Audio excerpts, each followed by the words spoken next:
Hi guys, and welcome to lesson number 2 of Autumn Leaves, where we will be talking and learning the scales that we can use for the chords of Autumn Leaves. Now, of course, there's two main key centres for Autumn Leaves, and we could just use those scales, okay? But it's to play the changes and sound more authentic. I think it's quite important that we discuss the individual chords of that key centre. So, like the first 4 bars is all the key centre of concert B flat major. Okay, the second 4 chords, line 2 of Autumn Leaves, is all in the key centre really of G minor. Okay, now depending whether you're B flat concert pitch or E flat instrument, that you could just stay in those keys and just play, and that is a fantastic thing to do, and we will be covering it key centers. But it's also important to, when the great players like Clifford Brown and Chet Baker, and I will be showing you an example of a Chet Baker solo in this lesson too, and just to show you how much he does stay on the chordal notes. Okay, and that's what makes the changes, makes the audience hear that you are playing the changes. You know, if you take the rhythm section away and you just play your solo, if you're playing the changes and outlining the chords, it's going to sound much more authentic. It's a fantastic jazz solo, where if you are just thinking, right, for the first 4 bars I'm in C major, and you just randomly play notes in C major or B flat major, whatever instrument you play, it's not going to sound as authentic. It can still sound great, don't get me wrong, and like I say, we'll cover that one too. But today, here we go with the scales for Autumn Leaves. Okay, so the first scale for me is D minor 7. Okay, so D minor 7.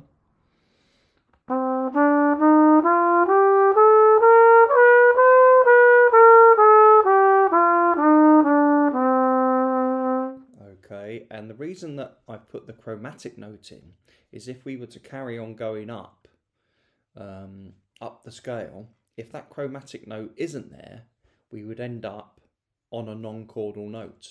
So without the chromatic note,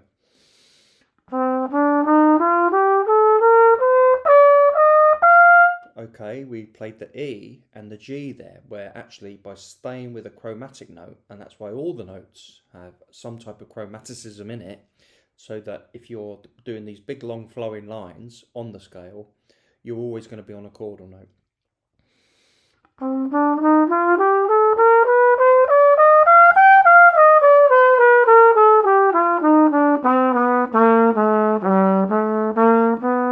Okay, so on beat 1, beat 3, actually on all the beats there, I'm on a chordal note, but ideally we're going to move on to a stage where at least on beat 1 and beat 3 we'd try and be on a chordal note. To my ears, it just makes us sound like we're really playing the changes there. Okay, so that's D minor 7, G7 for me. This is the dominant. Okay, so if I play C major,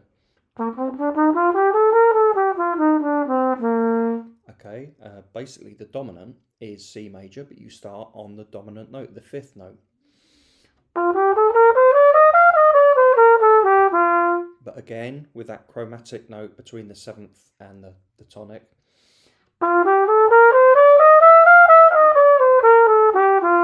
This scale is often referred to as the bebop scale. Okay, and again, that chromatism is in there to help us stay on a chordal note, a strong chordal note. Okay, and then I come to my C major 7, which could be your B flat major 7 or your G major 7. Yeah, if you're in E flat. Okay, slightly different here. The chromaticism happens between the 5th and the 6th note.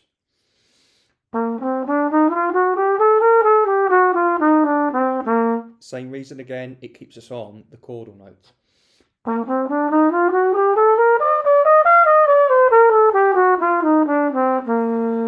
Okay, the next scale for for me is F major 7. Now F major 7 would normally have a B flat in, okay, but on Autumn Leaves, if you do try it with a B flat, or if you're on concert E flat, that would be your A flat, okay. It doesn't sound, to me it doesn't sound right, so I just play it with the B natural, okay, within the key center. So it's probably just an F chord. It's not an F major 7, but it's on the sheet that I saw, it was an F major 7, but I think probably it should just be an F chord.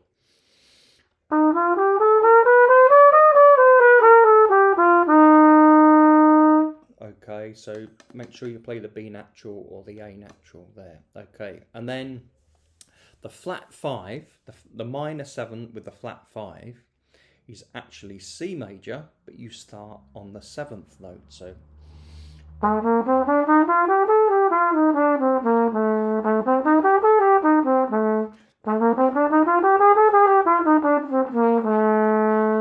okay, that's the theory of it.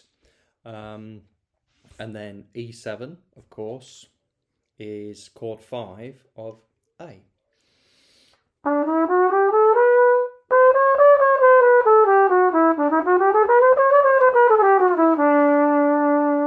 Okay, and then we're on to A minor 6, okay, which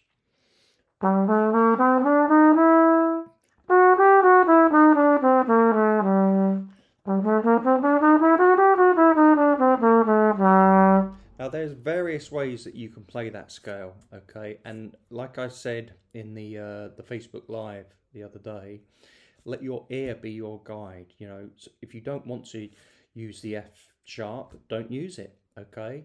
Use the G natural, okay, and the G sharp. It's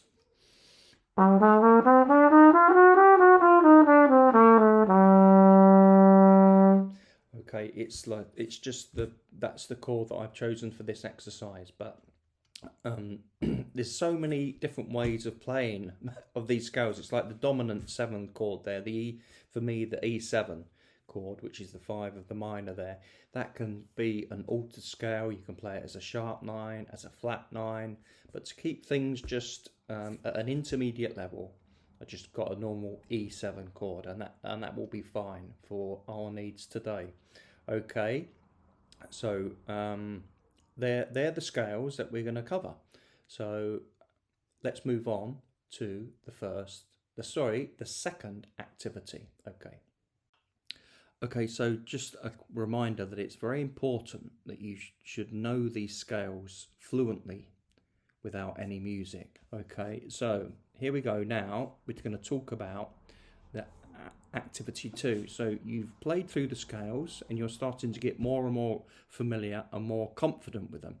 Now the scales are important because they let us know, they're giving us the freedom and getting us away with always starting on the root note, okay, because you might be going up a scale and then we need to move to the next chord, okay, at any given time, and it might not always be that we can move to the tonic of that chord, so we might have to move to the 3rd, the 5th, or the 5th, or maybe even the 9th. Okay, so what's very important with this activity is have a look at the way that I've done it, play through it a few times, but try to make up your own. Okay, try to create your own etudes or your own improvisations where you are just running through the scales, but trying to play each scale for each chord.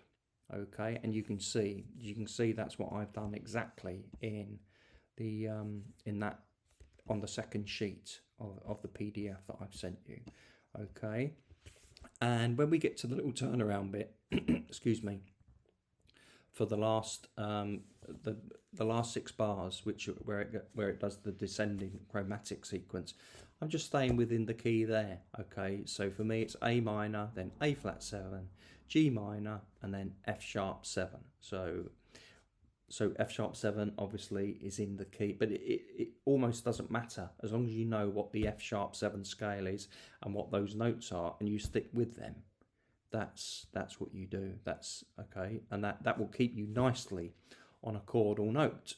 Okay, that is activity 2. Let's have a listen to that.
Okay, so moving on to activity 3, we're keeping the scales involved, but also moving to the chords as well. So you can create a mixture. So if you would prefer to play the chords, play the chords. If you want to incorporate the scales, use the scales too. Okay, this is where you start finding out what you prefer yourself. Okay, I myself prefer the chords. I like the chordal notes, and then use approach notes and chromaticisms and enclosures. That's personally what I like to do, because then you don't actually need to learn all the hundreds of scales and all the modes and everything that there are, because there's a different way of thinking about it, which again we will be moving on to at some stage, and I will be showing you. But there's so much written about scales, I just thought that I would do a lesson on it just to show you my take of the way that I approach learning the scales and practicing the scales. Okay, so activity 3, like I say, is playing through the changes using a mixture of chords and the scales, and try to improvise your own. So as well as playing the sheet, the etude sheet, okay, and if you need to know, obviously, that you need to know the chords and the scales really well. Okay, so it doesn't matter, but I don't mind if you want to look at the chords as you play it, like look at a lead sheet, but try not to read music as you're doing it. Obviously, to play the etude you need to give you an idea how it should sound, how it should feel, but you know, it might take a little while to really internalize these changes, and you know, there's nothing wrong really at this stage of reading the chords off the sheet music, okay, like a lead sheet. So, and if you know what the notes are and the scales, that's going to help you. Okay, so that is activity 3. Let's have a listen to what I've done with that. Here we go.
So at the start of the lesson, I mentioned about playing within a key center.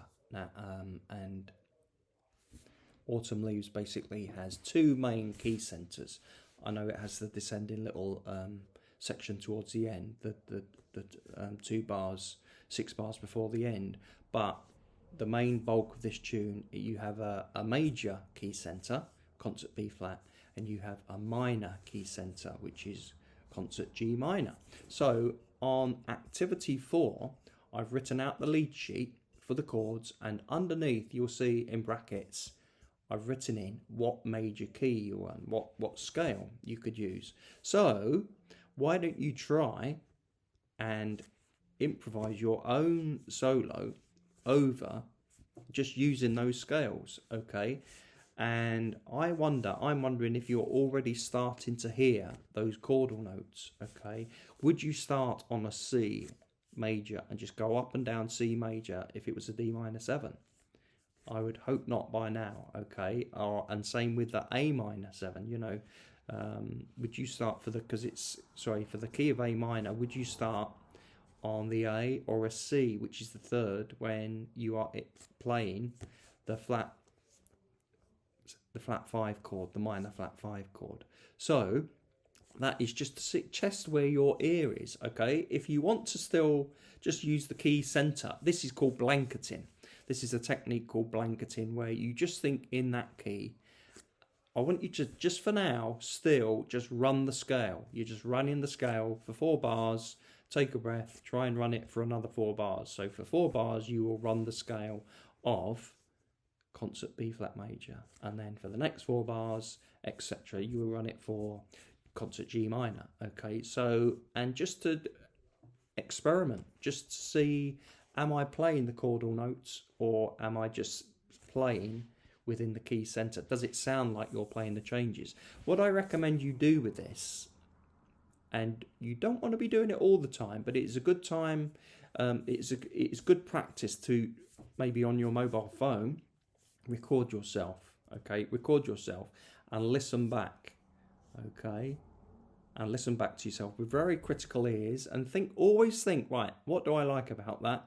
What don't I like about it? And whatever you don't like about it, if you know what you don't like, don't do it. Don't do it anymore, okay? It's a fantastic way just to check your own progress, assess yourself, okay? So listen to yourself, think what you do like, okay? And for those, some of the people who have said, oh, it could do with something a little bit more challenging, this is this time when you really need to listen to yourself in all honesty and think, do I sound like a jazz player with my feel, swing and articulation? Because to be honest, even if you are playing these scales fantastically well, but you're not playing them with good articulation, good style, good swing, it defeats the object. Okay, so this is something we should also be concentrating on too.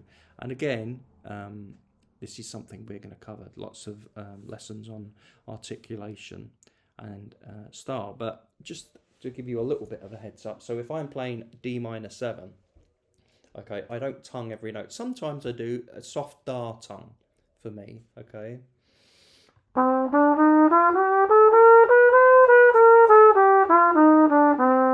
Okay, but what you can do for a jazz articulation is you tongue the even notes and then slur to the odd notes, if that makes sense. So 1, 2, 3, that's what I'm talking about, numbers. So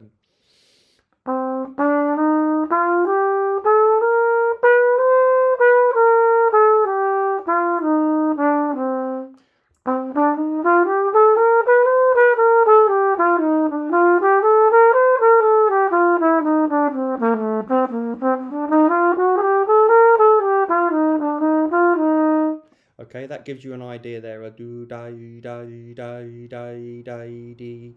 And that, because you're tonguing on the offbeat, it adds to the syncopation. So that is definitely something to think about as well.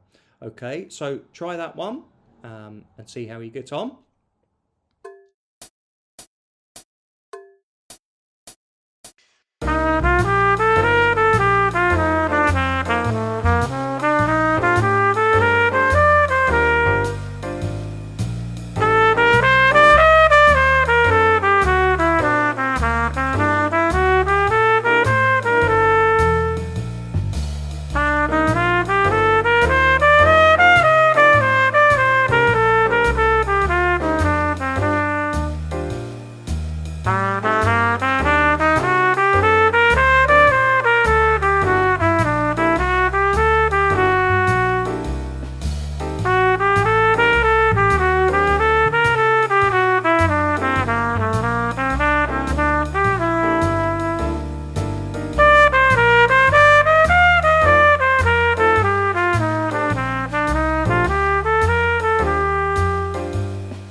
so that covers the scale lesson for today. I'm hoping that you're starting to understand the chord scale relationships, and your ears will be starting to work with your fingers. Now, of course, that only comes about by lots and lots and lots of practice. Don't be at all discouraged if you feel like you're not hearing the changes as well as you think you might should. This can take a long time. I've been doing this for a long time, trying to get good at jazz, trying to improve my jazz playing, and to internalize a tune where I feel really comfortable playing over it can still take me quite a number of weeks. Okay, so we've only been at this. This is our second lesson. So if you feel like you're not struggling, but it feels like it's going slow, that's fine. Okay, unless you're a genius, it's going to take time, especially if this is the type of practice you're not used to. This is as well as building up the technical side, what I'm really trying to get us to do is hear what we are playing and almost sing in our heads as we're playing. That is the ultimate aim for what we want to do. So try to hear what we're doing, hear those chord changes, try and play the chords and the scales. Okay, so thanks for watching this lesson. I sincerely hope you've learned something from it. I've noticed that some people are still yet to join the Facebook group. It would be great to have everyone there. I'm going to put a invitation again for if you've not yet joined the Facebook group within the email, which you'll find. And also, I'm going to invite you to a Zoom meeting. So there will be a Zoom meeting this coming Thursday, which the date is... This Thursday will be the 11th of March, and it will be 7:30 Greenwich Mean Time, London time. So it's quite easy to find out. Google, if you just find out what the time difference is from wherever you are. Okay, I'm pretty sure New York Eastern Seaboard time over that way is 5 hours. I think you are 5 hours behind us, so 7:30. That will be your 2:30 in the afternoon. Okay, so I hope to see you for the Zoom call, which you'll all be invited to. So 7:30 Greenwich Mean Time, London time, Thursday the 11th. Okay, bye for now and happy practicing.